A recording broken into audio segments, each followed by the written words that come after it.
Hey, what's going on? It's your boy BT, and we are live here on YouTube.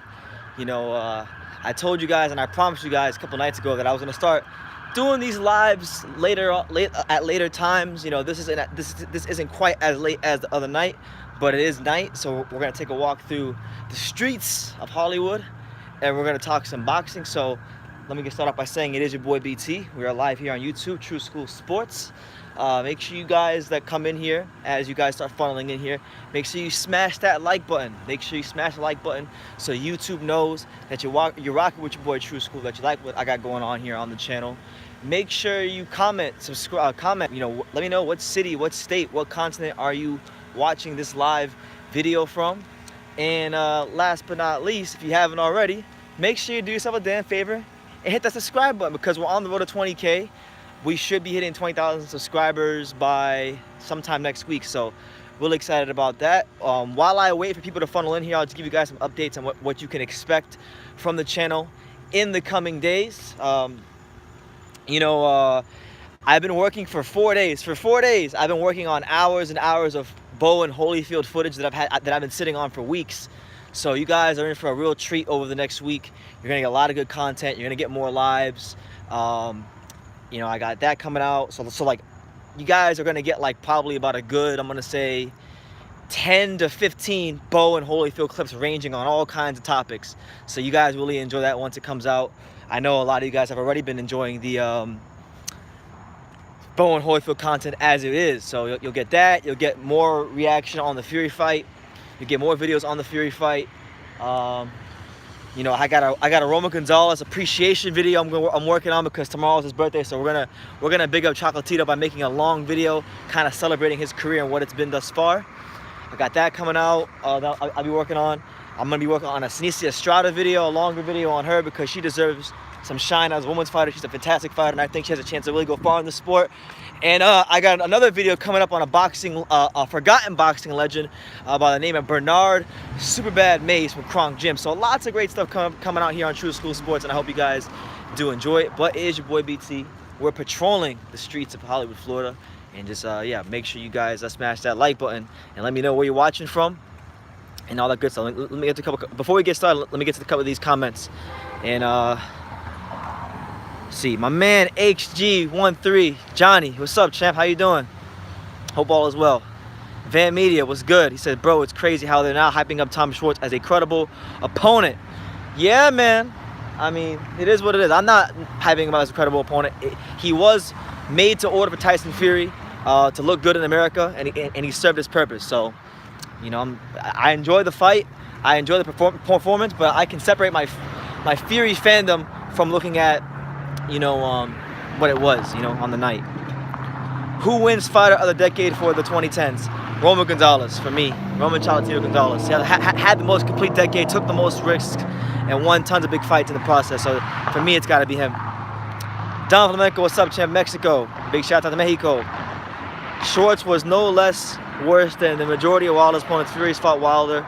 Fury's just fought Wilder. Give him a break. I'm not slating Fury at all, but Tom Schwartz, from a skill set standpoint, he was, to me, he was on the same level of that of a Johan Duhaupas, something like that. So, it is what it is. But I wanted to get into the Fury, Las Vegas debut. What do we make of the Tyson Fury Las Vegas debut? We've had 24 hours to digest it. We've had 24 hours to dissect it. So let's just look at the debut for what it was. It was a showcase fight. I'll say this, man. I think his debut, and I know his debut had nothing to necessarily do with Deontay Wilder, but I think his Las Vegas debut, his ESPN debut, was another good example of how Tyson Fury outsmarted Deontay Wilder now, and how he's kind of been able to win over the hearts of the American public more than Deontay Wilder has. And I'm gonna say, and you might be saying, well, BT, how could Tyson Fury win the hearts of the American public over more than Wilder? What did he do in this fight that made him do that? Well, it was a combination of things. Number one, he was properly promoted. And all week you got Tyson Fury stuff all over ESPN. So that really did good for Tyson Fury. But I think, you know, as crazy as it is, the creativity, the thinking outside the box, you know, to kind of recreate the entrance from Rocky 4, you know, to see a British fighter rock the Star Spangled Banner and embrace America. I've never seen that before. So I feel like, you know, it got people talking. You know, I saw this morning on Twitter that it was trending. And that's good, man. That's good for boxing. That's good for boxing in this country. And you know, I think Bob Arum's gonna do a good job with them. You know, the numbers I was hearing last night from as far as how the fight did at the, you know, ticket selling wise, I heard it was like they were pushing about 9,000 tickets. So it wasn't anywhere close to a sellout. But when you consider that Tyson Fury is not a consistent standalone draw in America, and he fought Tom Schwartz, it's very, very good. And you know, you would think that if ESPN continues to promote him, generate interest in him, that he'll get bigger here in America. So, you know, I really liked just how they promoted the fight, how Fury promoted himself, and I look forward to seeing how they continue to do that.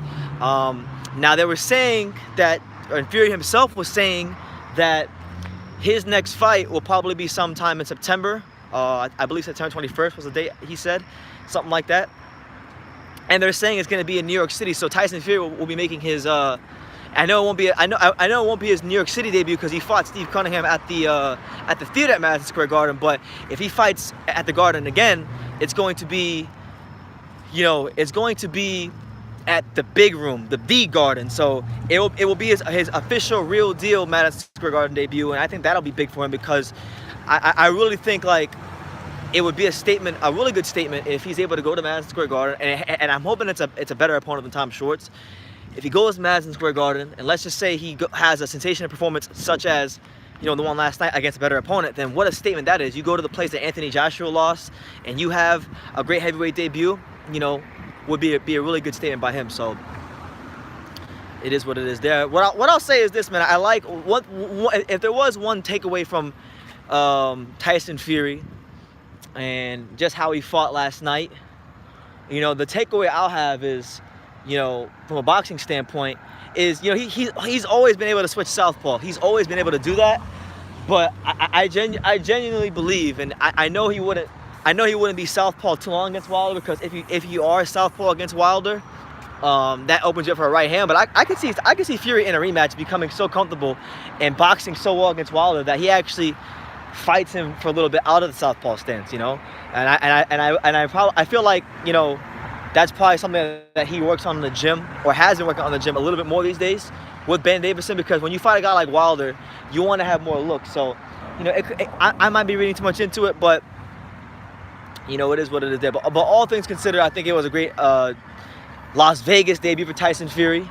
And, you know, there were some, I had a chance to watch some of the post-fight press conference and some of the videos that came out after the fight. Like, one thing I really liked from Tyson Fury is he went to Tom Schwartz's dressing room, and he actually went up to Tom Schwartz and he congratulated him for the fight.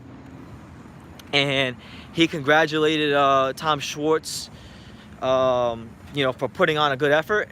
And he actually invited Tom Schwartz to his training camp for his next fight, and he even said that he's going to have Tom Schwartz fight on his undercard. And so Tyson Fury, he sees that this guy is a young fighter, that he wasn't on his level, and he's willing to bring him into camp, probably going to lend him a helping hand and improve it. And that's a noble way to behave as a fighter. That's behaving like a fighter. And I really like that from Tyson Fury last night. He showed class, he showed grace, and he showed himself to be a true sportsman. Once all the hype and the build-up was done and the fight was over, you know, he still respected Tom Schwartz as an opponent.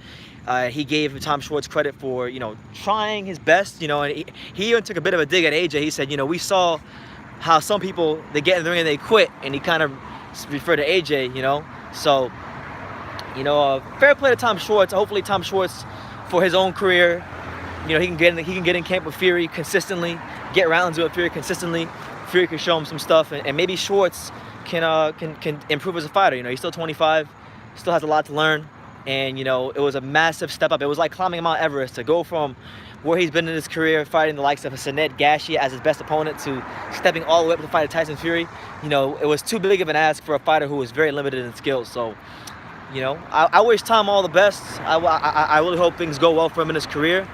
And, you know, he didn't lose last night for lack of trying. He was outgunned, outmatched, and outskilled in every single last department. So it is what it is. Now the talk is going to be, and attention is going to shift, because now all of a sudden, with Joshua losing, to Ruiz, people are going to now clamor for this Fury versus Wilder fight. That is now the biggest fight in world boxing. It is the biggest fight in the heavyweight division. And with that being said, people are starting to sing the tune that True School Sports, your boy BT, has been singing for quite some time now. I've always said, and you can go check my videos, check my Facebook posts, my Instagram posts, check the receipts. I've always said, Tyson Fury, if he's even 75% of the guy that he was when he fought Klitschko, he's the best heavyweight on the planet, bar none. And he has become that, right? And he's becoming that right before our very eyes. He showed it in the Wilder fight. He's getting more match fit. That's probably the biggest takeaway from last night, is not necessarily that he beat Tom Schwartz, but that it's another step towards being the most match fit fighter he can be for a Wilder rematch, because he's going to have to be. If we want to see the best Tyson Fury we're going to see, he has to be the best and most match fit version of himself. And what does match fit mean? Match fit means you're just sharp. You can see punches in the ring. Your reflexes are sharp. Your instincts are sharp. Your punches are sharp. Your fitness is sharp. Everything is sharp. Everything is sharp, and sharpness and match fitness as a fighter is very, very important. And if you don't have that consistent time in the ring, that goes away as a fighter. I've learned that the hard way. I personally myself, I've learned that. I had my first sparring session a couple weeks ago, about a week and some change ago, and I've been hitting the bag for months, but it's different than actually being in the ring. So when you get in the ring, it doesn't matter how many times you hit the bag or how fit you are running and all that stuff. I'm still not match fit. I'm not match fit to be my best in the ring. And it shows. Your timing gets all messed up. So that's what Tyson Fury has been trying to regain in the ring. And I think that's one thing boxing fans don't quite understand, is it takes time to get these things back. It takes time to be the best version of yourself that you were before you took all that time off. And that's what Fury's doing. So I applaud him for recognizing these things. And that's what it is. My main man, Ronald Finkley, another fraud channel capping. Salute. I don't know who you're talking about, but it ain't me. I ain't no cap over here. This my channel name is True School Sports for a reason, okay? I keep it a buck. If you don't like it because I'm just telling the truth about your boy Wilder, then so be it, Ronald. But hey, I got love for you, Ronald, because you consistently watch, you consistently support, and all I can say to you is God bless. All right, straight up. Let's get to some comments. Don Flamenco, yeah, Chocolatito, absolutely. First of all, Andre Ward can't be the fighter of the decade because he got 2 gifts against Kovalev, so he's automatically canceled out, and he ducked fighters. That's number 1. Triple G lost to Canelo, and his resume lacks a lot of quality, so he can't be fighter of the decade. Canelo, again, controversial fight, and for most of the decade he wasn't at his highest quality. Lomachenko, good fighter, lost to a subpar fighter. Not subpar, that's harsh. He's not a subpar fighter. But he lost to a fighter he shouldn't have lost to in Orlando Salido. And his resume definitely don't have the same quality as Roman Gonzalez. Roman Gonzalez was the pound-for-pound king for a reason. He was destroying fighters through 3 weight classes, beat the number 1 guy in his 4th weight class with no tune-ups. And it wasn't until he ran into Rungvisai that he had any problems. And when Rungvisai beat him, Rungvisai went on to become the number 1 guy in the division. And beat the likes of Juan Francisco Estrada. So, Roman Gonzalez, to me, for the majority of this decade, was getting quality wins, beating guys in sensational fashion, and to me, it shouldn't even be an argument. The only reason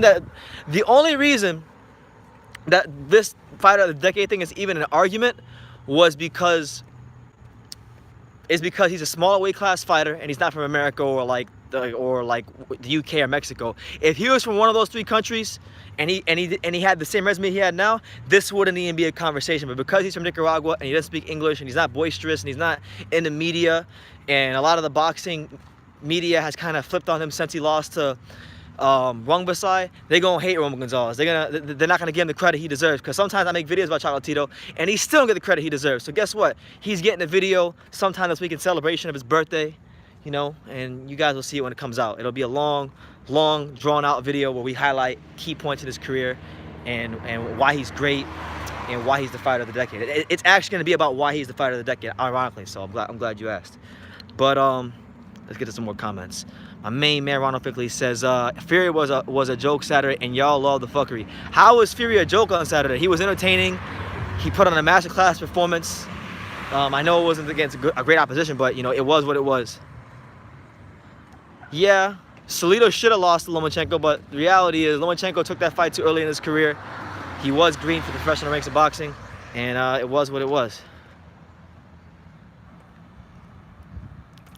Okay, so Tabiti lost, and I acknowledge it. Fury fight the milkman, y'all eat it up. I'm not eating it up. I said many times. I said, look, Fury fought a very limited opponent, Tom Schwartz. And if you go back and listen to what I was saying before the fight, I said, this fight with Tom Schwartz, it reminds me of the Tyson Fury Christian Hammer fight.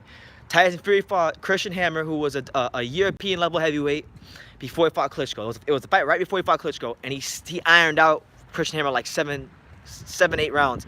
And I was saying this, and I was saying that Tom Schwartz isn't even on the level of a Christian Hammer, so I think Tyson Fury is going to smash this boy up, and that's exactly what happened. So I didn't get excited over the performance and who he beat. I got excited over the how he beat him, the theatrics, the entertainment, you know, the pageantry, the things that make casual fans love boxing and that made me fall in love with boxing in the first place. The entertainment, because this is boxing. This is a fight game. You know, we want to see guys perform in the ring, but we also want to be entertained. You know, that's why the most highest grossing fighters of all time are some of the most entertaining fighters of all time. There's a direct correlation, like Floyd Mayweather, like Muhammad Ali, like Manny Pacquiao. You know, so there it is. True School Sports, is Fury a weight bully? Be honest. Ronald, I don't know. I don't know how a fighter can be a weight bully at heavyweight. There's no weight cap at heavyweight. So heavyweight's the only division where you can't be a weight bully. As funny as that sounds, like, because you can fight whatever you want at heavyweight. I mean, I don't know. Are you insinuating that he was a weight bully against Tom Schwartz? Because Tom Schwartz is a big boy. You know, Tom Schwartz is pushing about 225, 230 himself. And Fury knew this. If you look at the weights, Fury knew this. Fury knew that Tom Schwartz was a big, strong heavyweight. So what did he do? He wanted to make a statement. He knew he was better than him. He knew he was going to be able to land punches on Tom Schwartz. So what did he do? He came roughly about 7 to 8 pounds heavier for this fight on purpose, because he knew if he did that, he'd be able to get him out of there. He never fights bigger people. Well, who's bigger than Tyson Fury? Other than Jarrell Miller, who's wide and who's a tank, who the hell is who's bigger than Tyson Fury in the heavyweight division? This guy was ranked number 2 in the all rankings. You act like he fought a no-namer. Yeah, well, he was ranked number 2 by the WBO, and I believe he was ranked number 9 by the, I'm gonna say the IBF or WBA, but don't quote me on that. So, I don't know. Yeah, I don't know, but I listen, I enjoyed the fight. I enjoyed Fury's debut. I would like to see him for his next fight. Oh, you know what? I did read this. I don't know if you guys saw. Jarrell Miller was at the fight. Big Baby Miller. Big shouts out to Jarrell Miller. You know, he's been kind of in hiding ever since all the PED tests came out. But Jarrell Miller pretty much came out and he was there at the fight, and he actually posted on his Instagram account that he was with Bob Arum, and Jarrell Miller, it looks like Jarrell Miller is trying to finesse his way in the top rank. And you know, there have been some reports. I think I read a report from Steve Kim. Might have been Steve Kim earlier. I heard that Steve Kim was saying that Jarrell Miller might be Tyson Fury's next opponent. So, you know, for those of you saying Tyson Fury's never fought anybody, you know, bigger than him, there you have it. He might fight someone bigger than him in his next fight if he fights Jarrell Miller. So, you know, and you know what? He's in a piece up Jarrell. Like, I like Jarrell. I don't want to call him my friend, but Jarrell is someone I'm cool with when I see him. Jarrell Miller has no chance against Tyson Fury. That's going to be a whitewash, straight up. So, not really too keen on that fight, but Jarrell Miller would be a step up from Tom Schwartz, and that is what it is.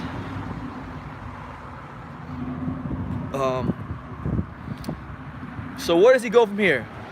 Well, if the reports we're hearing are true too, like we also have to look at like what Fury said. Fury was saying that his next fight could be in New York City at Madison Square Garden. So, you know, if it is at Madison Square Garden, It'll be his debut at the you know, the Madison Square Garden, because, you know, he fought at MSG, but he didn't fight at the MSG. He fought at the theater, which, if you haven't been to Madison Square Garden, I'll explain it to you. So if you go to Madison Square Garden, there's the big arena that has 20,000 seats where the New York Knicks play, and then that's kind of like, there's kind of like a another room connected to it, the theater, which is about 7,000-8,000 seats. You know, it's big, but it's not the Madison Square Garden.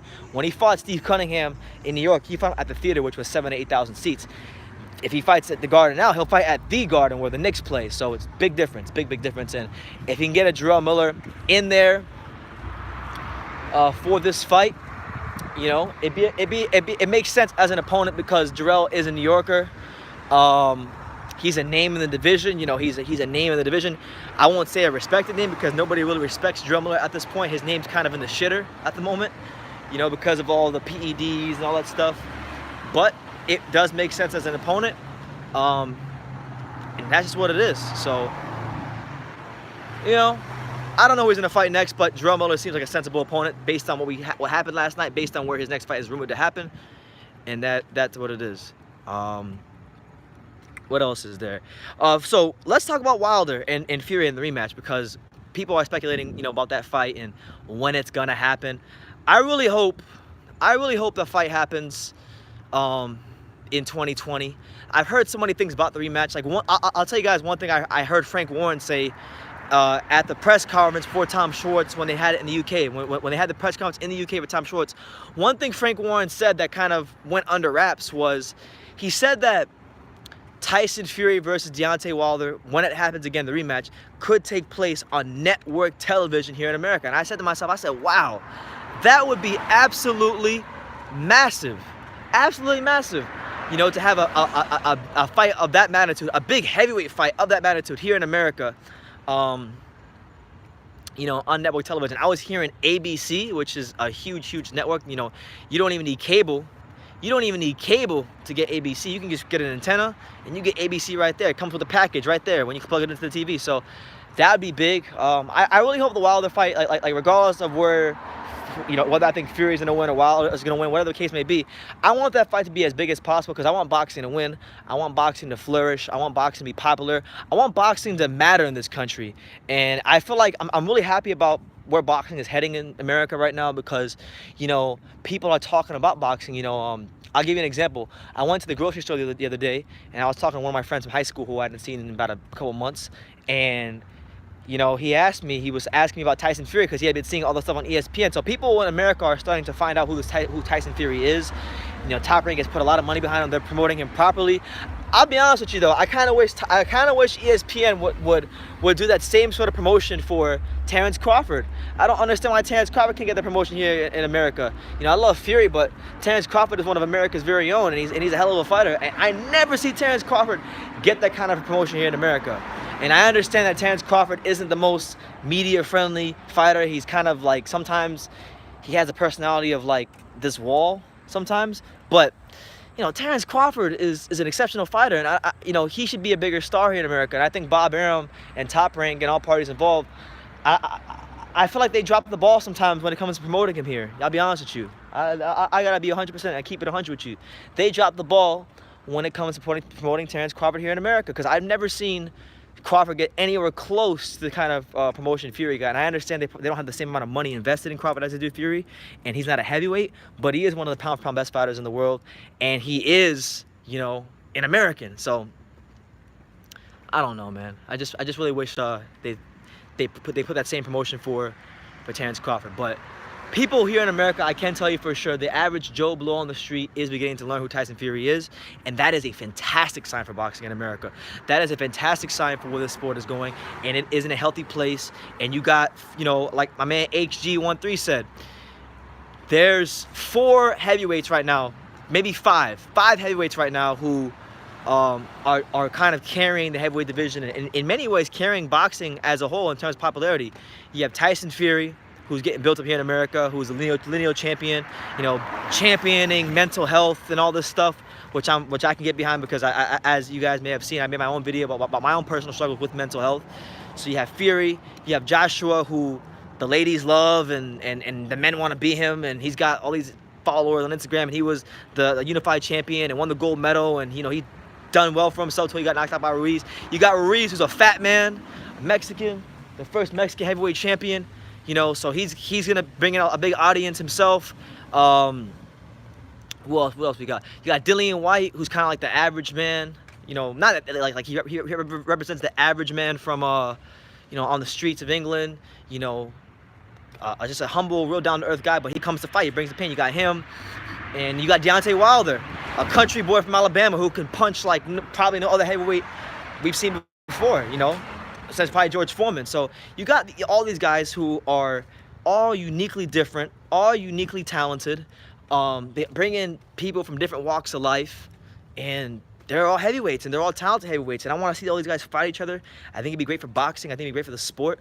And we need to see these guys fight each other. And I think it's great that we're getting these fights, and the crazy thing is there's fighters coming up behind these guys that are great fighters themselves, like who I think will be fantastic fighters, like prospects. Like when we talk about heavyweight prospects, like heavyweight prospects, I get excited for. Like I'm excited for Filip Hrgovic, the Croatian. I like Hrgovic. I think he's going to be a problem. I think he's going to be a beast. He'll be a top contender for sure in the years to come. Knocking everybody out left, right, and center right now. I like him. I like Trevor the Dream Bryant. I think he's very, very underrated as far as heavyweights go, and especially American heavyweights. People don't know a lot about him, but I've been following him for years, covering boxing here on True School Sports, going to gyms in South Florida. He's improved a lot these last 4 years, and when he beats Manuel Charr, because he will beat Manuel Charr. When that does happen, I look forward to seeing him get the attention and the credit he deserves. When he fights one of these top guys, he's gonna give a lot of top heavyweights a good fight. I can't say whether he'll win or not, but I can say he's improved, and I can't say he's better than his resume would indicate. I know his resume is piss poor. I'll be honest, it's kind of piss poor, but his skills are improving. Stace McKinley has taken his time with him. He's still a young heavyweight, and he's matured a lot as a fighter. So I like Hrgovic, I like Trevor Bryan, and I like Daniel Dubois. Those are the three prospects, aside from the guys at the top right now. Let's forget about the guys at the top. The three heavyweight prospects your boy BT, True School Sports, is most excited about right now are Daniel Dubois, Trevor Bryan, and Filip Hrgovic. Croatia, USA, and the UK is very young. Those are the three heavyweights I'm kind of like really sold on in one way or the other, and think can do something in the division in the foreseeable future. Okay, so that's just what it is. I know Dubois has his fight with Nathan Gorman coming up. I think Gorman's gonna be a great test for him, but I'm gonna go with Daniel Dubois. I think Daniel Dubois will get him out of there. What about Miguel Berchelt versus Gervonta Davis? Gervonta Davis does not want that smoke, because Miguel Berchelt is probably, of the fighters at 130, let's just be real, of the fighters at 130, Miguel Berchelt is probably the only fighter at 130 that can match the offensive output of a Tank Davis. You see what I'm saying? Because the thing Tank Davis has over most fighters is his athleticism, is his explosiveness, and that's just what it is, really had luxury, which makes that a very interesting fight for me. So I hope that fight can happen at some point. My main man, Mr. Boxing Today, says if no Wilder Ortiz winner, Ruiz versus AJ winner versus White Rivas winner, Fury should fight Parker or pull up next. No more Pianettas or Schwartz of the division. He's beyond that now. I agree. He's gotten 3 of those cupcakes now. So yeah, I would agree. I think pull-up is sensible. Hopefully he can box in the USA again, because he still has that Jenny Sushi situation he's dealing with. But if he can get that all sorted out, I'd like to see that fight. I think that'd be sensible. You said Parker. Joseph Parker will work, and they have a good relationship. They have, they spar together. I know Joseph Parker in the past has spent a lot of time working with Top Rank, so that's a fight that makes sense, So hopefully, that could happen in December. Parker, but I don't know. I don't see that fight happening right away. I think Parker just signed with DAZN. He just signed with DAZN, and they're gonna go ahead and look to, take the time with him and build him up and whatnot. So there you have it. Oh, I saw something interesting recently. I just saw this like maybe 10 minutes ago before I got on this live. I was on Michael Hunter's Instagram account, you know, Michael Hunter, the heavyweight prospect. Apparently, Eric Molina pulled, because Eric Molina was supposed to fight Joseph Parker on the undercard of Demetrius Andrade versus Suleiki on June the 29th in Rhode Island. And Michael Hunter wants to be a replacement for Eric Molina if that is true. So I think that'd be a good fight, man. Michael Hunter is an underrated heavyweight with skills. You know, he's been in there with a lot of the top guys in the amateurs. Supposedly, he sparked out a lot of the top guys in the amateurs. Apparently, he ran through Tyson Fury in the amateurs. You know, so apparently, you know, he's kind of underrated. I think he's got underrated skills. Good fighter. I would love to see Michael Hunter get in there with a guy like Joseph Parker, a former world champion. You know, see what he does with him. So we'll see, man. We're here, man. It's your boy BT. We're live here on YouTube. We're live here in downtown Hollywood. Let's see. We're in downtown Hollywood. This isn't quite Dania, but this is where I'm from. Around where I'm from. You know, I grew up on these streets, if you want to call them that. I wouldn't necessarily call these streets, you know, because these streets are pretty damn nice. But I spent a lot of nights here as a young man. You know. When I was younger, I remember I used to chase a lot of tail around these parts. I've wasted a lot of time on these streets, so I'm very familiar with downtown Hollywood and all it has to offer. But we're beyond that now. We're definitely beyond that now these days. Let's see. Yeah. Let's see. Look at these guys. Look at these guys. How you doing? Yeah, you want a photo? Say hi to everybody. You're on TV. Yeah. You're on TV. Let's go, champ.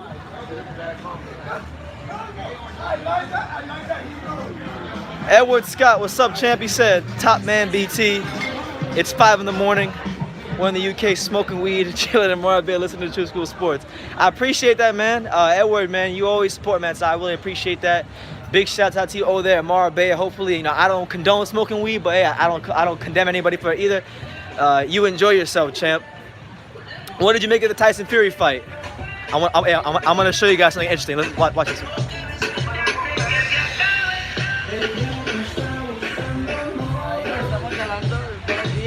Hello. Say hi. We're live on YouTube. You see, you never know what you might see here if we're walking. As we're walking through the streets of Hollywood, you might see everything. You see, that was a little club over there. That's called Spice. There's a club called Spice. And a bunch of like girls be dancing there and turning up. So now I walk into a Mexican restaurant. It's lit. We're here. It's lit.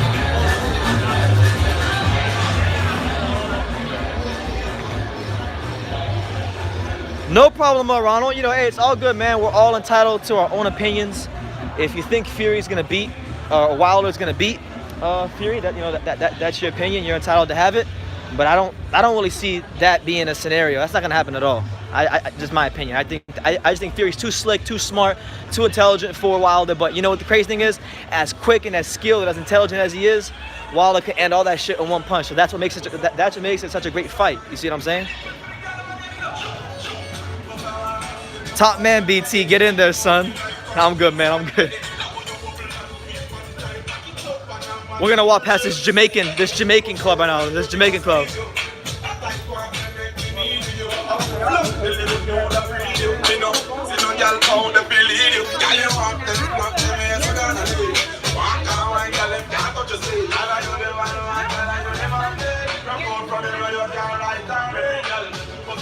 Mr. Boxing Today says, I'm hearing Alex Leopai is rumored to fill in for Molina as well. Hunter will be a trap fight for Parker. Hunter, 2008 Olympian, has been in 8 Klitschko camps. Is it really 8?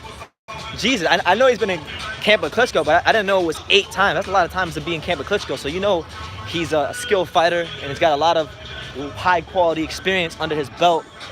If you've been in camp with Klitschko 8 times, so you know, massive respect and massive props go out to one Michael Hunter.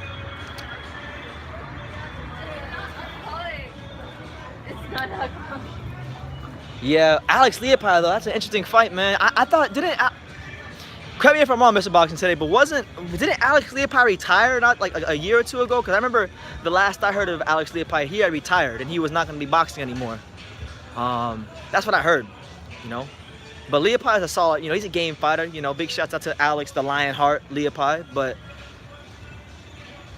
I'm not really digging that. You know, I know Hunter's a trap fight, but I'm not really digging an Alex Leopai fight, especially when I haven't heard from him since he retired. To be honest with you, but you listen, Mr. Boxing today, you're on these heavyweights more than I am. Has Leopai fought since, you know, he was supposedly retired?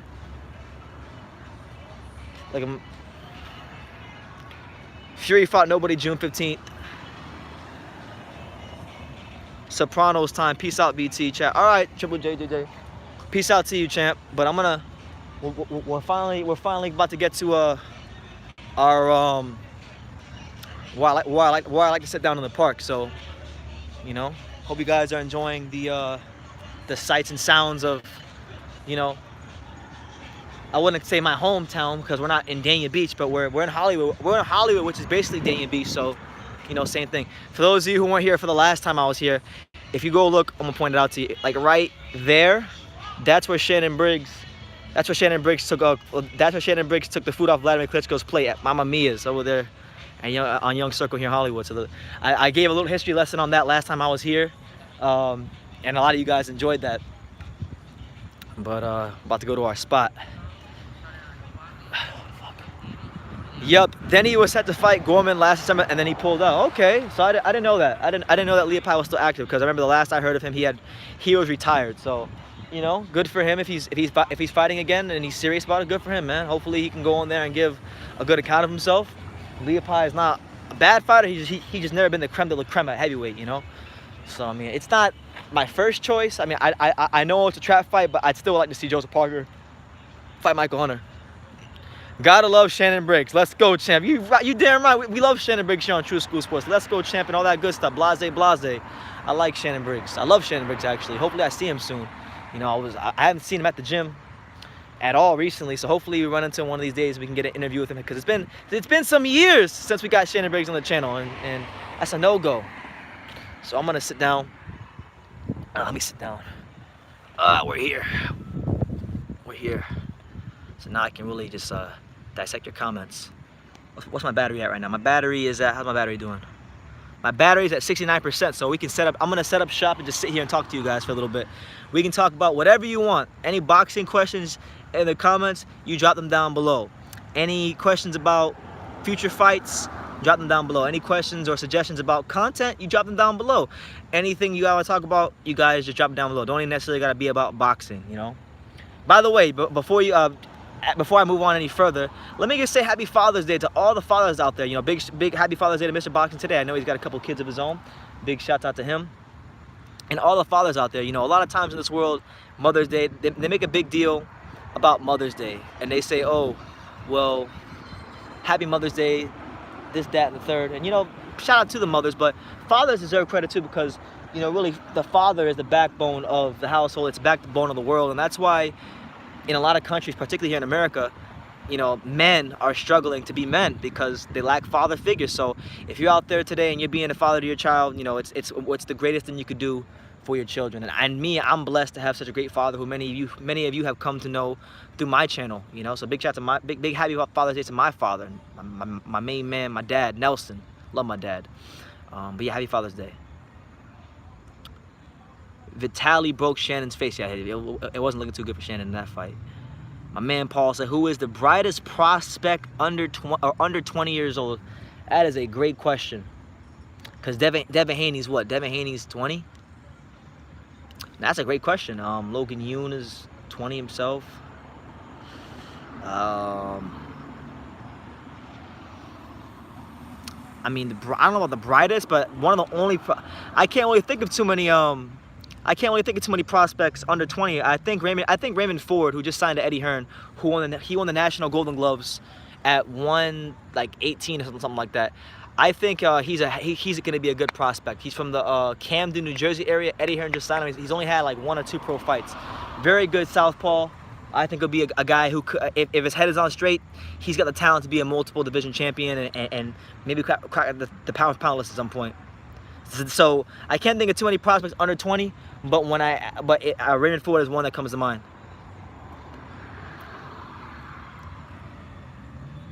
What happens if Tom Schwartz beats some top name like Joseph Parker or Dillian White? Well, then that would give more credibility to what Tyson Fury did, and it would validate that Tom Schwartz is better than we thought, you know?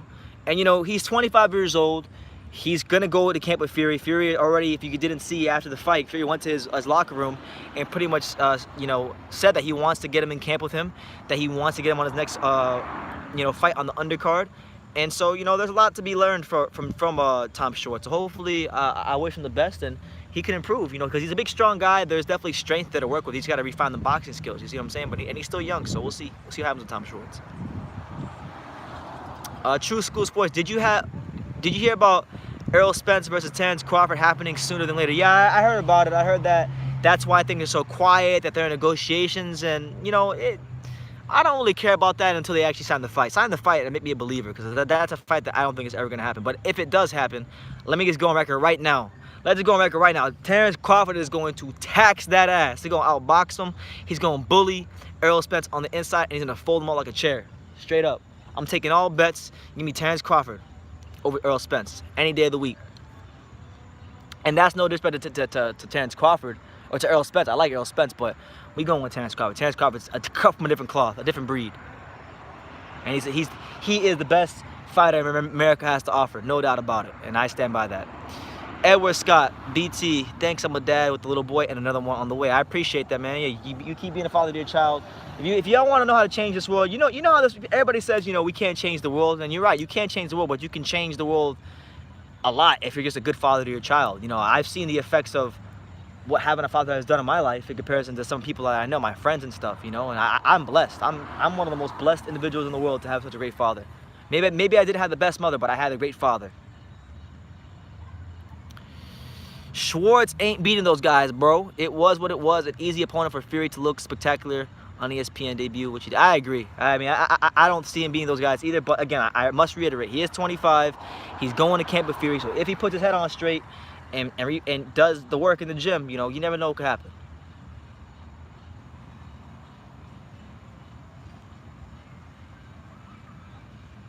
When Joshua comes back, he will be an absolute beast. I hope so, man, because I've said this many times and I'll say it again. I'm not really a big fan of how people are talking about Joshua. You know, this is a guy that unified the division in like less than 5 years being a pro, defended his belts as unified champion multiple times, sold out stadiums all across the UK, sold a shit ton of tickets here in America for his debut, and was one of the people helping carry the sport of boxing from a popularity standpoint. And y'all call him a bum, a fraud, a hype job. You know, that's what's really bugging me about Joshua. He lost, and that was cool. You know what? It was what it was. I wasn't really too mad about that. I was more mad about the backlash, how he got treated. You know. Nobody's denying he wasn't cherry, but he ain't the only one that does it. He fought Wilder and is fighting Wilder again probably in 6 months. Exactly. So you gotta I don't want to say you gotta give Fury the benefit of the doubt, because we want to see him step it up as far as opposition. But look, the guy fought Wilder basically coming off his couch. So, you know, I respect him. Lucas Ronaldo says Lorenzo Truck Simpson. Is he under 20? If he's under 20, then yeah, that's definitely a fighter to watch out for. Truck Simpson is a fantastic prospect. He is the younger brother of Gervonta Davis. Very good fighter. Crawford every day. I got T, but also Spence would give him the stinking leg. Crawford was shook by getting bored. But you know, Serge, with all due respect, man, Crawford has developed and evolved a lot since that fight. You know, the Crawford you see now is not the Crawford from that fight. So you can't. I think that's unfair to say. But hey, you're entitled to your opinion, entitled to your perspective. I just think he's gonna outskill and maybe even outclass Errol Spence. That's how good I think Terence Crawford is. That's how good I think he is, straight up. I think Terence Crawford is good enough to outclass Errol Spence. But hey, maybe I'm wrong.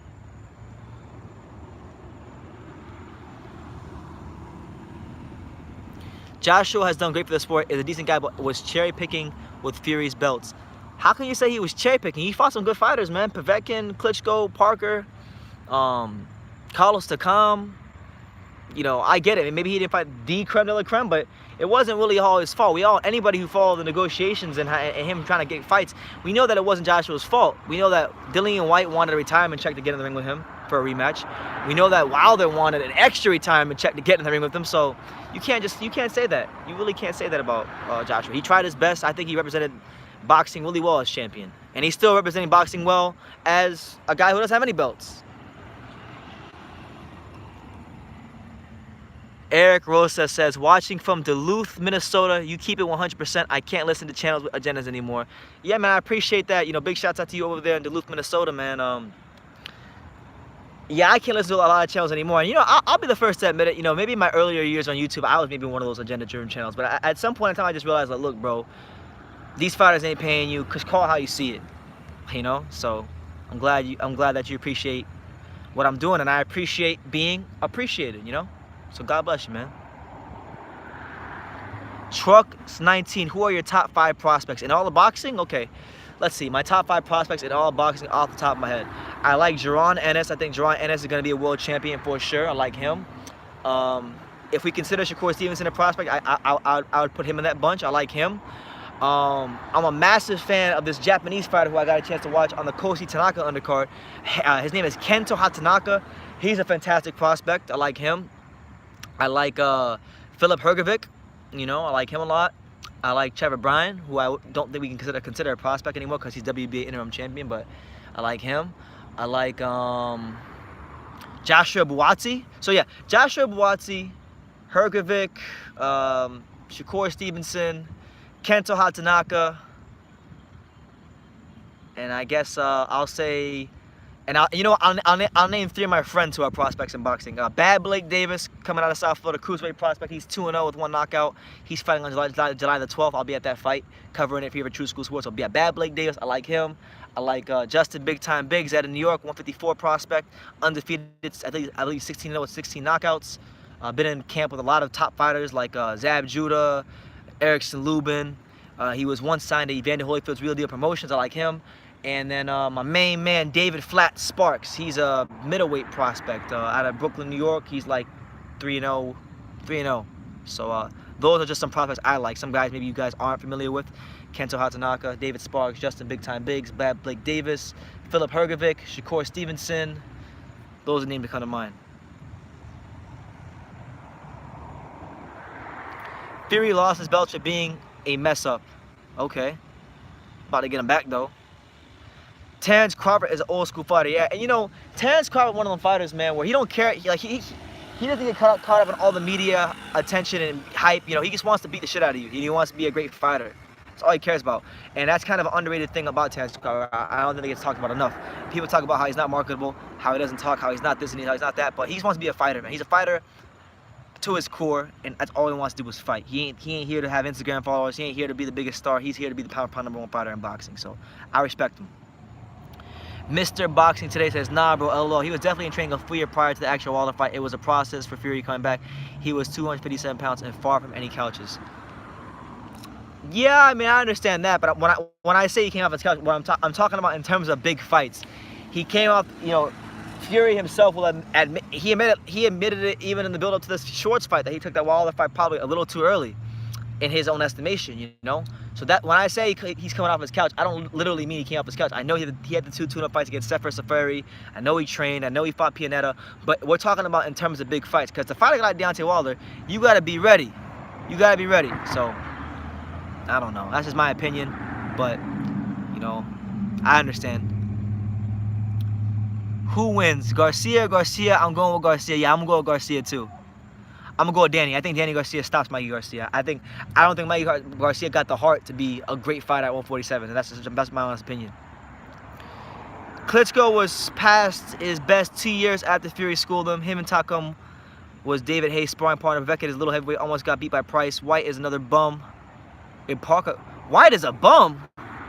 Nah, you got the game. Listen, Edward Scott, I respect you, man. You got the game messed up, champ. Dillian White is not no bum. If you want to say he wasn't the Dillian White he is now when Joshua fought for the British title, okay, that's understandable. But bum he is not, and he's never been a bum. So we're not having it. We're not having it, champ. That's what I'm saying. 3 years off, fights 2 cupcake opponents, then jumps in there with Wilder, and people wouldn't want to give him the credit he deserves. You know, I don't know. I don't know, man. It is what it is. But look, I'm not gonna like Mr. Boxing today. I've been talking to Noah Mr. Boxing today for the last 4 years here on YouTube. He's probably one of my like. You know, I'm not close to a lot of people on YouTube who make videos, but me and him are pretty close. You know, we talked throughout the years. I've supported his channel. He supported my channel. So I know when he speaks, like 10 times out of 10, he's not speaking from a place of hatred or ignorance or fanboyism. He's speaking from a place of just his objective opinion and reality of what he's seeing. And I'm speaking from my objective reality opinion from what I'm seeing. And it's all respect. So I don't have to agree with everything he says, but I respect his opinion.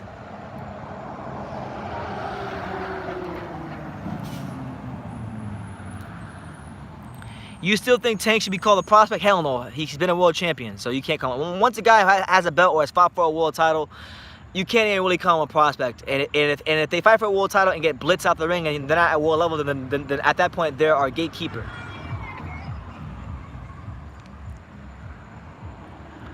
Despite the controversy around that decision, I firmly believe Fury took that fight too soon. The weight loss drains you physically.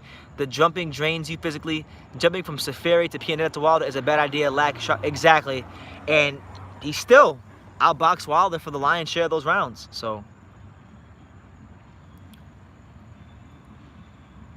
who has White fought? White fought Joseph Parker, and he did better than Anthony Joshua did against him.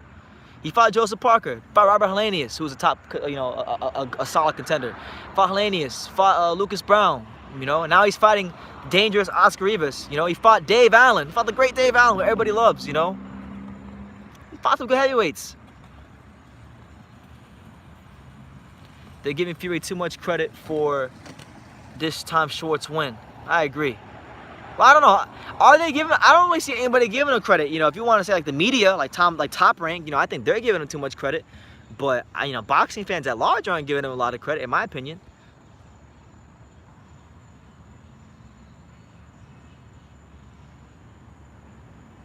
Listen, Joseph Parker, I like him, but I've watched fights and you know, Joseph Parker is 1 or 2 fights away, you know, from becoming the New Zealand Adrian Broner. I mean, the guy has so many fights in his big fights where he's not letting his hands go. In the Takum fight, he wasn't letting his hands go like that often. In the White fight, he didn't let his hands go. In the Joshua fight, he didn't let his hands go. If he has one more fight where he loses because he didn't let his hands go, he's going to become the New Zealand version of Adrian Broner. And I like Parker. I spoke very glowingly and positively about Parker many times in the past, but we got to call a spade here on True School Sports. We do. Whether we like a fighter or not, we call a spade a spade.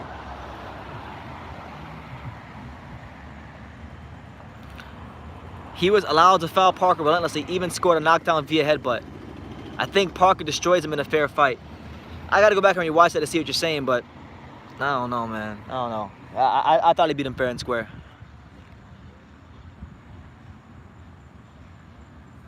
At James Reed, so when will he be 100%? At what point does that occur? So that's actually a fair question, because fighters, look, if you've ever spent any time around fighters or boxed yourself, and you don't even need to have any amateur fights, just spar and do some training for a couple weeks. Nobody's really ever at 100%, but what I will say to Mr. Boxing today is, you know, Tyson Fury, if he feels that he's not match sharp enough to be in there with Deontay Wilder again, and he wants to take some fights to get some rounds and knock the cobwebs off, then he's entitled to that.